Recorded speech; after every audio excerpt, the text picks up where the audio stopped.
राजस्थान किराया नियंत्रण अधिनियम 2001। अगर आप किराएदार हैं या आप मकान मालिक हैं तो दोनों के लिए इसमें कुछ ना कुछ इन्फॉर्मेटिव चीज़ें हैं जो आपके दोनों के अधिकार बताती है या दायित्व बताती है। अधिकार दोनों के हैं और दायित्व भी दोनों के हैं। तो जानते हैं 2001 में राजस्थान किराया नियंत्रण अधिनियम में क्या कहा गया है। पहली बात, अपन बात करते हैं कि जब आप किसी भी जगह मकान मालिक के पास या किसी जगह रेंट लेने के लिए जाते हैं तो सबसे पहले क्या करवाते हैं, रेंट एग्रीमेंट।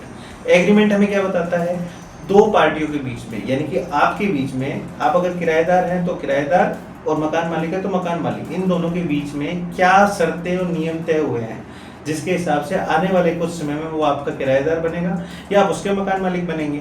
तो रेंट एग्रीमेंट बनाना अनिवार्य है। दूसरी बात, इसमें अपन तय करवाते हैं दर। किसकी दर? किराए की दर कितनी होनी चाहिए। तो जो फिक्सचर लागत है, कोर्ट ये कहता है कि फिक्सचर लागत के हिसाब से 8 से 10% से ज़्यादा उसकी किराया नहीं हो सकता। तीसरी बात, किराएदार के क्या अधिकार हैं और मकान मालिक के क्या अधिकार हैं। मकान मालिक के पहले अधिकार क्या है उस पर बात करते हैं। मकान मालिक के अधिकार ये कहते हैं कि अगर आपने जो परिसर यानी कि भवन हो, चाहे स्ट्रक्चर हो, चाहे बिल्डिंग हो, जो आपने किराए पे दी है, वो किराएदार को देने के बाद उस पे क्या वो और कोई निर्माण कर सकता है? जवाब है नहीं, वो और कोई निर्माण नहीं करेगा। उसमें अगर उसने उसका जो ढांचा है उसमें अगर उसने कोई एक्स्ट्रा निर्माण किया है तो मकान मालिक के पास ये अधिकार है कि वो उसको छोड़ देगा। हम दोनों के अधिकार और दायित्व के बारे में पता करते हैं। पहले अधिकार जान लेते हैं दोनों के क्या क्या हैं। किराएदार के क्या क्या अधिकार हैं। किराएदार का पहला अधिकार है निजता का अधिकार, यानी कि प्राइवेसी का अधिकार। प्राइवेसी का अधिकार ये कहता है कि मकान मालिक अगर आपसे कहीं कोई चीज लेने या फिर कुछ पूछने आएगा तो उससे पहले आपको इन्फॉर्म करेगा कि मैं आ रहा हूं। बिना इन्फॉर्मेशन के वो नहीं आ सकता।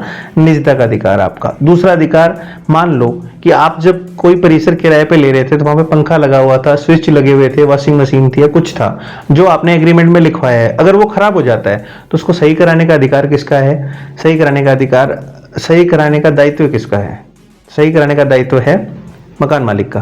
तो उसको ठीक कराने का दायित्व किसका है? मकान मालिक का है। तीसरा अधिकार जो एक किराएदार का है वो क्या है कि वो रेंट अपनी मर्जी से नहीं बढ़ा सकते। उनको रेंट कितना होना चाहिए, कैसा होना चाहिए, ये निर्धारित करने के लिए कानून बना है।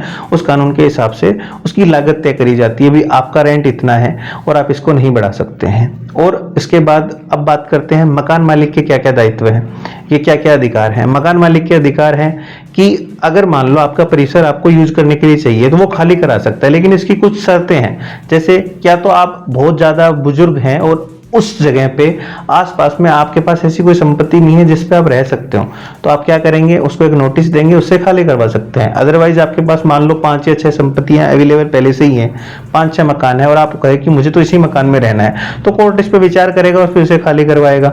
और दूसरा अधिकार क्या है, उसे आप कब कब खाली करवा सकते हैं। उसे एक अधिकार आपका ये भी है जो ये कहता है कि आपको टाइम टू टाइम रेंट मिलना चाहिए। अगर आपको रेंट टाइम पे नहीं मिलता है, 3 महीने हो गए, 4 महीने हो गए, तो आप उसे एक नोटिस देंगे, फिर उसे आप बेदखल कर सकते हैं। तीसरा आपका क्या है कि मान लो आपका किराएदार कुछ ऐसी असंदिग्ध गतिविधियां कर रहा है या इलीगल काम कर रहा है। इलीगल काम इन द सेंस कि वो दारू बेचने लग गया, प्रोस्टिट्यूशन का काम करने लग गया, फिर ऐसा कोई काम करने लग गया जो कानूनी दायरे में नहीं आता है या कानून उसके खिलाफ है, तो आप उसे वहां से हटा सकते हैं। आप अगर वो किराया नहीं दे रहा है तो आप इसकी शिकायत कर सकते हैं। ये आपके अधिकार हैं मकान मालिक के। अब बात करते हैं कर्तव्य की या दायित्व की।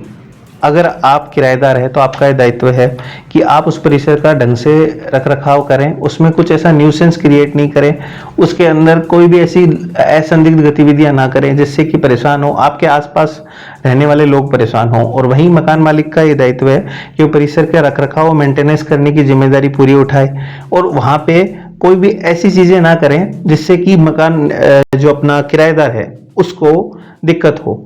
न तो कभी भी एक किराएदार है का आप बिजली का और पानी का कनेक्शन काट सकते हैं, चाहे उसने किराया दिया हो या नहीं दिया हो। ये आपका दायित्व है, क्योंकि ये निजी आवश्यकताओं की चीजें हैं। जीने का अधिकार आर्टिकल 21 ये कहता है कि पानी और बिजली कनेक्शन आप नहीं काट सकते, क्योंकि वो उसके जीने के लिए बहुत नेसेसिटी या जरूरत वाली चीजें हैं। अगर आप मकान मालिक हैं या आप किराएदार हैं अगर आपको बेदखल करता है एक पार्टी, यानी कि आपका मकान मालिक बेदखल करता है, तो उसके आधार क्या क्या हो सकते हैं, वो कैसे बेदखल कर सकता है।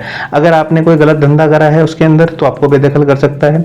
अगर आपने वहां पे ऐसी कोई तोड़फोड़ कर दी है जिससे कि स्ट्रक्चर ही प्रभावित हो गया हो तो वो बेदखल कर सकता है। या आपने कोई ऐसा निर्माण कर दिया है, ऐसा कोई बिना पूछे उसके ऐसा निर्माण कर दिया जिससे कि उसकी जो बिल्डिंग थी उसका स्वरूप ही चेंज हो गया, तो आपको बेदखल कर सकता है। अगर उसे निजी आवश्यकताओं के लिए अपना भवन की आवश्यकता दोबारा या परिसर की आवश्यकता दोबारा है तो आपको बेदखल कर सकता है। साथ में ही अगर वो ये चाहे कि आपका किराया सही नहीं है या फिर ऐसी कोई चीज नहीं है जिससे कोई विवाद उत्पन्न हो रहा है, तो वो किराया नियंत्रण अधिनियम या प्राधिकरण के पास जाएगा, ट्रिब्यूनल के पास जाएगा या सिविल कोर्ट में जाएगा, वहां जाके अपने वाद दायर करेगा, जज उनकी सुनवाई करेगा, फैसला सुनाएगा, इसके आधार पर वो आपको निकाल सकता है। ऐसी जानकारी हम आपको बताते रहेंगे। आगे आने वाली सीरीज में भी हम आपको ऐसे ही रोचक बातें बताएंगे। हमें फॉलो करते रहिए लीगल लॉयर्स पे।